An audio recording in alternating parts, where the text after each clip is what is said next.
Olá, sejam todos muito bem-vindos ao canal Bruna Gago Transgressão. Eu me chamo Bruna Gago, sou autista, gaga, tenho TPS e tenho ansiedade generalizada. E hoje nós falaremos um pouco sobre o mascaramento, também conhecido como masking.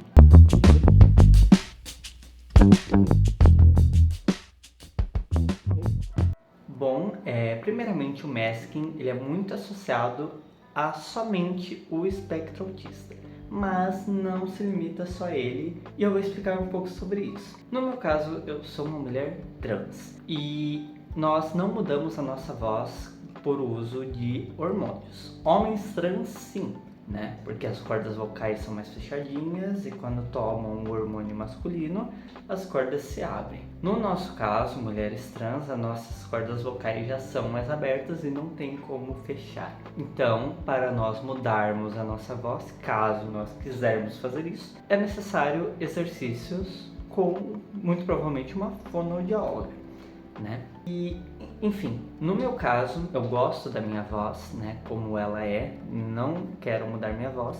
Eu sei como ela é lida socialmente em vários contextos, né? Tipo, de eu atender um telefone e por não estar tendo um contato visual, né, não ser nítido que eu sou uma mulher, né, a pessoa não, enfim, não vê níveis hormonais, né, pelo telefone, de me darem meu gender, né?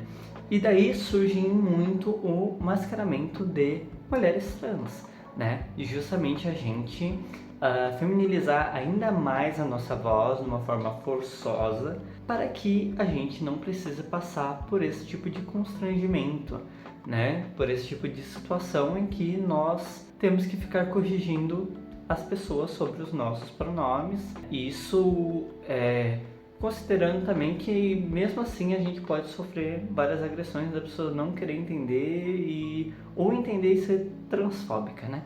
E no meu caso ainda tem mais outro agravante, né? Além de eu ser uma pessoa autista, além de eu ser uma mulher trans, eu sou gaga. E é muito comum as pessoas gagas se mascararem também socialmente, né? Nós ainda não temos direitos políticos preservados, né, como pessoas com deficiência, já que a gagueira é um distúrbio do neurodesenvolvimento, né, é uma deficiência, obviamente. Existe até um consenso já internacional sobre isso, mas nacionalmente jogam tudo nas costas, tipo, ao invés de nós termos um laudo médico, nós podemos comprovar a nossa deficiência, nós podemos ter acesso a cotas, jogam tudo nas costas de um fonoaudiólogo, de uma fonoaudióloga e não tem cura. Então, por isso que eu falo muito sobre o mascaramento também da gagueira, porque a partir do momento, né, que vocês estão me vendo e eu quase não faço vídeos gaguejando e tudo, tanto esse vídeo eu vou tentar editar um pouco menos para vocês notarem, né, eu dou uma gaguejada às vezes, né, por conta de uma fluidez no vídeo no YouTube, e eu compreendo isso, acabo me mascarando até mesmo para vocês, né, até mesmo em vídeos gravados aqui no canal.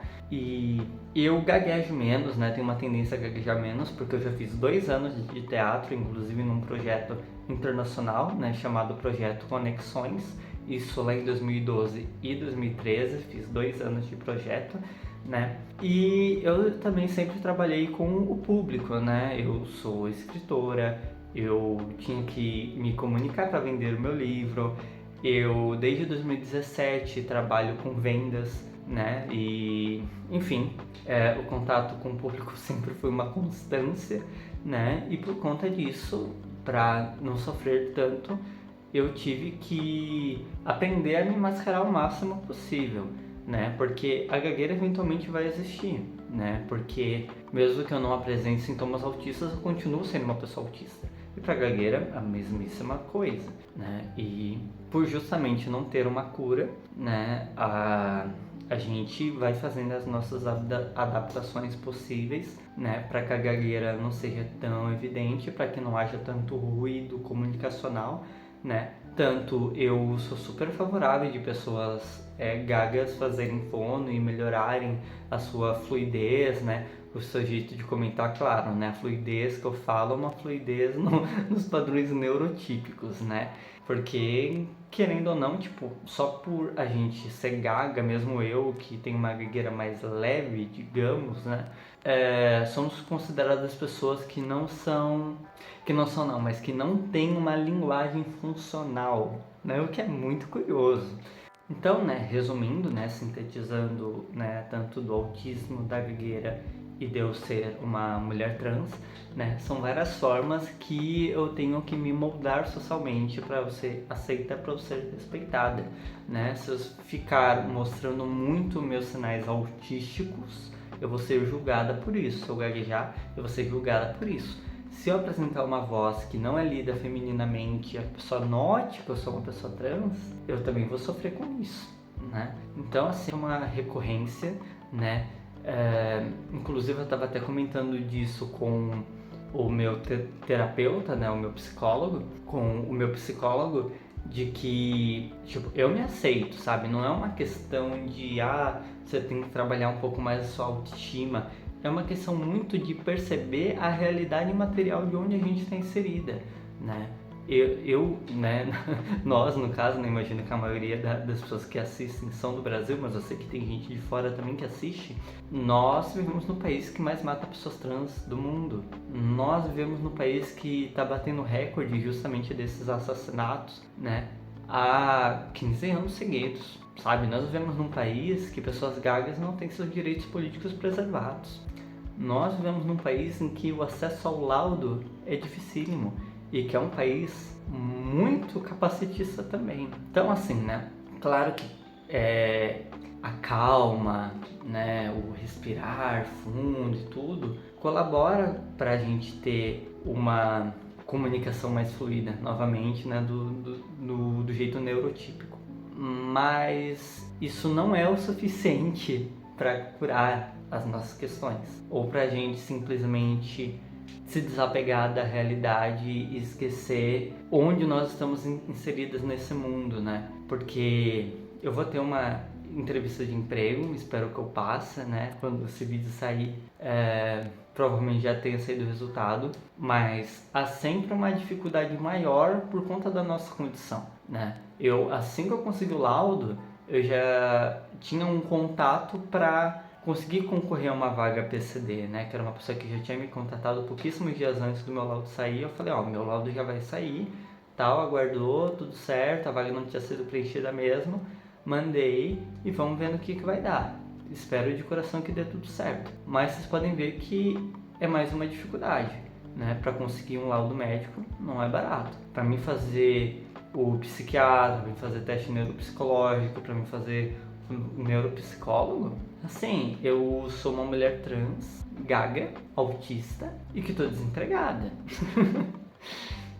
E pelo SUS, assim, sinceramente, quem defende que laudo só tem que ser pelo SUS, sinceramente, vocês estão fora da realidade, sinceramente. Porque a realidade material é que muita gente não está preparada para laudar autismo. A realidade material é que demora muito para você conseguir um laudo e você precisa comer hoje, você precisa comer amanhã e não daqui 2 anos, quando você vai conseguir um laudo médico, sabe? Então, assim, a gente está sendo negligenciada, né? Nós, pelo menos, somos realmente pessoas com deficiência, né? E que precisamos desse laudo para conseguir trabalhar, para conseguir ter uma vaga de emprego que no mínimo nos entenda, né? Porque a partir do momento que eles estão com o meu laudo médico, tá lá a minha condição, né? E no mínimo que você espera de uma vaga PCD é justamente o respeito à pessoa com deficiência, né? O mínimo de empatia, o mínimo de noção, né? E que infelizmente para vagas que não são para pessoas com deficiência, né? Só da gente ser pessoas gagas já nos veem como pessoas inferiores, como pessoas que podem dar um eventual problema. E, enfim, né? O que é uma pena, né? Gaguejar não define caráter, não define absolutamente nada. E nós sabemos muito bem como a gagueira é vista pela mídia no geral, né? A gagueira é vista como piada, né? Tem a Gaga de Ilhéus. Gaga de Ilhéus, a pessoa não tem nem sequer nome, a pessoa não tem direito a ter um nome, sabe? E é sempre piada, é sempre humor, é sempre zombação, é sempre o bullying, é sempre essa coisa, sabe? É sempre essa coisa. E infelizmente tem esse vínculo negativo à nossa existência, né, na sociedade. E essa falta de políticas públicas, essa falta de direitos, né, preservados, tem que ser mudada, sabe? A gente tem que lutar. É muito difícil pessoas não gagas lutarem pela causa gaga, né? E justamente por isso que hoje eu comecei a me preocupar mais, sabe, com as nossas lutas coletivas, sabe? Das pessoas que também são gagas, de nós se unirmos e fazermos a diferença de alguma forma, né? Acredito que isso é muito importante. Nós temos que dar visibilidade às pautas minoritárias, as pessoas têm que ter acesso ao trabalho. Para quem é super, mega, hiper revolucionário e fala que essas pautas são pautas identitárias, assim, entendam, se a revolução for daqui 20 anos, a gente precisa estar vivo até lá, a gente precisa estar trabalhando, a gente precisa estar minimamente inserida na sociedade. Se nós não estamos inseridas na sociedade, sabe, se a perspectiva de vida de uma pessoa trans é de 35 anos, eu tô com 24 anos, assim, daqui 20 anos, não sei se é uma perspectiva pra mim, sabe? E não falo isso me fazendo de vítima, não. Eu falo isso por conta dos dados que nós temos de pessoas trans e travestis no Brasil, sabe? Isso são dados. E justamente porque é um perigo pra gente. A gente vive num país absurdamente transfóbico, sabe? A gente vive num país que pode facilmente nos causar uma depressão. Minha sorte eu não tenho, mas imagina, eu sendo trans, gaga e autista, sabe? Eu poderia ter uma probabilidade muito alta de fazer besteira. Eu poderia ter uma probabilidade muito alta de estar muito mal da cabeça, sabe? E com muitas razões, né? Justamente por conta de todas as dificuldades que a gente sofre no nosso dia a dia, né? E é justamente por isso que a gente tem que ter esse senso de comunidade, né? A gente tem que se juntar, a gente tem que lutar, e pauta minoritária tem que andar junto com a pauta de classe, né? Nós não podemos achar que uma coisa é melhor que a outra, porque aí a gente não vai estar fazendo, por exemplo, uma luta anticapitalista. Que nós todos juntos, né, nós podemos justamente vencer, né? Nós podemos justamente abrir os olhos para dificuldades de diversos grupos, né? E principalmente da mão, né, se for possível, né, com a ajuda de um emprego, sabe, é desse jeito. Não adianta a gente falar que a migalha não é importante, assim, pra gente estar viva, sabe, até o ponto que as coisas realmente forem mudar, né, qualquer migalha é válida, E eu acredito que por hoje é só. Né? Espero que vocês tenham gostado do vídeo, deixe seu like, comentário, compartilhem com seus amigos e nos vemos no próximo vídeo. Até logo!